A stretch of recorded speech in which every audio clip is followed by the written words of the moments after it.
ಇನ್ನು ರೂಪ್ ಅವರು ಇಷ್ಟೆಲ್ಲಾ ಕ್ಷೇತ್ರದಲ್ಲಿ ತಮ್ಮ ಛಾಪನ್ನ ಮೂಡಿಸಿದ್ದಾರೆ. ರಾಜಕೀಯಕ್ಕೆ ಎಂಟ್ರಿ ಕೊಡಬೇಕು ಅಂತ ಅನ್ಸಿದ್ದುಂಟಾ? ನನ್ಗೆ 2 ಸತಿ MLA ಟಿಕೆಟ್ ಕೊಡಬೇಕಿತ್ತಲ್ಲ. ಓಕೆ.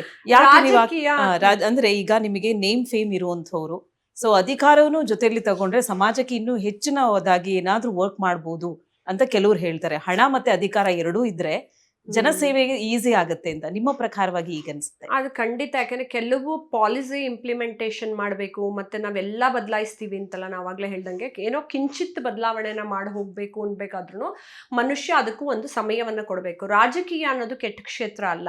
ರಾಜಕೀಯದಲ್ಲಿ ಇರುವಂತಹ ಕೆಲವು ವ್ಯಕ್ತಿಗಳು ಕೆಟ್ಟವರಾಗಿರಬಹುದೇ ಹೊರತು ಕ್ಷೇತ್ರ ಕೆಟ್ಟದಲ್ಲ. ಇವಾಗ ಫಿಲಂ ಇಂಡಸ್ಟ್ರಿನೂ ಕೆಟ್ಟದು ಅಂತಾರೆ, ಒಳ್ಳೆಯವರು ಕೆಟ್ಟವರು ಎಲ್ಲರೂ ಇರ್ತಾರೆ.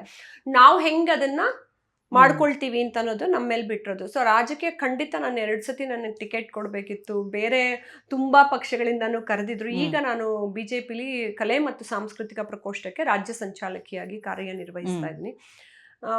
ಖಂಡಿತ ಇದೆಲ್ಲ ಯಾಕೆ ಬೇಕು ಅಂದ್ರೆ, ಒಬ್ಬ ಮಹಿಳೆಗೆ, ಎಸ್ಪೆಷಲಿ ಎಜುಕೇಟೆಡ್ ಮಹಿಳೆಗೆ, ಯಾಕೆ ಅಂದ್ರೆ ನಾವು ಏನಾರ ಒಂದು ಕಿಂಚಿತ್ ಬದಲಾವಣೆಗಳನ್ನ ತಗೊಂಡ್ಬಂದಾಗ ಅದು ಲಾರ್ಜ್ ಲೆವೆಲ್ ಅಲ್ಲಿ ಒಂದು ಇಂಪ್ಲಿಮೆಂಟ್ ಆಗುತ್ತೆ.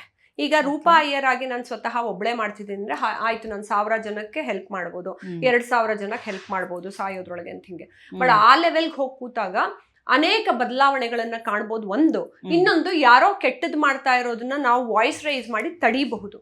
ಮತ್ತೆ ನಮ್ಮ ಜನಸಾಮಾನ್ಯರ ವಾಯ್ಸ್ ಆಗಿ ನಾವು ನಿಂತು ದೇಶದಲ್ಲಿ ಅವ್ರಿಗೆ ಏನೇನ್ ಬೇಕು ಯೋಜನೆಗಳು ಅನ್ನೋದನ್ನ ಹೇಳಬಹುದು.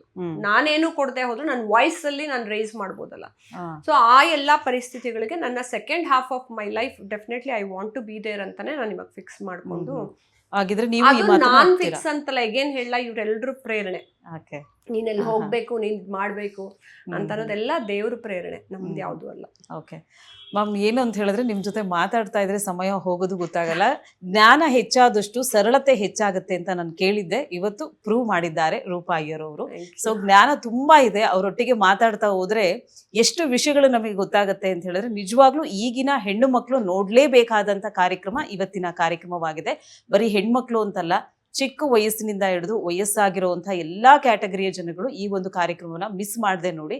ಯಾಕೆ ಅಂತ ಹೇಳಿದ್ರೆ ಆಧ್ಯಾತ್ಮಿಕಕ್ಕೆ ಒಂದು ಟಚ್ ಕೊಟ್ಟಿದ್ದಾರೆ. ಜೊತೆಲಿ ಏನು ಅಂತ ಹೇಳಿದ್ರೆ ಪ್ರತಿಯೊಬ್ಬರಿಗೂ ಕೂಡ ಒಂದು ಉದಾಹರಣೆಯಾಗಿ ನಿಂತಿದ್ದಾರೆ. ಹಾಗೆ ಉದಾಹರಣೆ ಸಮೇತವಾಗಿ ಈಗಿನ ಸಮಾಜ ಹೇಗಿದೆ ಅನ್ನೋದನ್ನ ಅವರು ನಮ್ಗೆ ಇವತ್ತಿನ ಕಾರ್ಯಕ್ರಮದ ಮುಖಾಂತರವಾಗಿ ತಿಳಿ ಹೇಳಿದ್ದಾರೆ. ಮ್ಯಾಮ್, ನಿಮ್ಮನ್ನ ಇಂಟರ್ವ್ಯೂ ಮಾಡಿದ್ದು ನಿಜವಾಗ್ಲೂ ನನಗೆ ತುಂಬಾ ಖುಷಿಯಾದಂತಹ ವಿಚಾರ. My pleasure. ಆ ಥರ ಎಲ್ಲ ಹೇಳ್ಬೇಡಿ ಪಾಪ, ನಿಮ್ಮಲ್ಲೇ ಒಂದು ಅಗಾಧವಾದ ಶಕ್ತಿ ಇದೆ.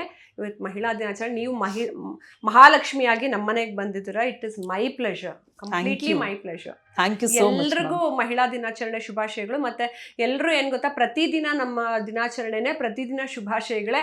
ಸೊ ನಾವು ಆ ರೀತಿ ನಮ್ಮನ್ನ ನಾವು ಕ್ಯಾರಿ ಮಾಡ್ಕೊಂಡು ಹೋಗ್ಬೇಕು. ಎಲ್ರಿಗೂ ಒಳ್ಳೇದಾಗ್ಲಿ. ಓಕೆ, ಮತ್ತೊಮ್ಮೆ ನಿಮಗೆ ಪ್ರೀತಿಯಿಂದ ಧನ್ಯವಾದಗಳು. Thank you so much. ಧನ್ಯವಾದ.